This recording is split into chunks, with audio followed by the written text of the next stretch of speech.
کابل کې د پاکستان د سفیر منصور احمد خان ماموریت پای ته ورسېدو. سلام، ستړي مشئ، زموږ یوټیوب چینل ته په خیر راغلاست. د لا ډېرو معلوماتو لپاره زموږ یوټیوب چینل سره سبسکرایب کړئ.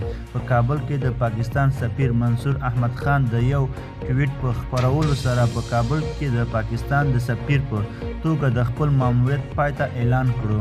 نوموړي د خپل ماموریت په پای کې د طالبانو د حکومت د بهرنیو چارو له سرپرست سره امیر خان متقي، د مصالحې عالی شورا له مخکینی مشر عبدالله او د حزب اسلامي له مشر ګلبدین حکمتیار سره کتلي دي.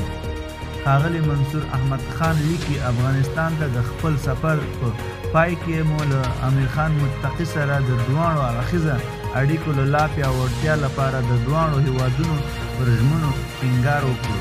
د منصور احمد خان ماموریت په داسې حال کې پای ته رسیږي چې هغه تر ټولو د بهرنیو د ډیپلوماتانو زیات د طالبانو له چارواکو سره ناستې او کتنې کړي دي.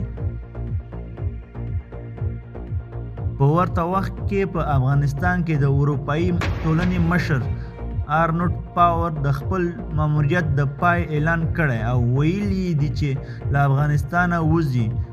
داسې ښکاري چې ښاغلی پاور په خپل ماموریت له پای ته رسېدو خوښ نه دی او په یو ټویټ کې لیکي، تاسو له افغانستانه ډیپلوماتان ایستلی شئ خو نشئ کولی چې افغانستان د ډیپلوماتانو له نظره وګرځوئ. دا زموږ د دې خبرونه تر بیا ښې چارې.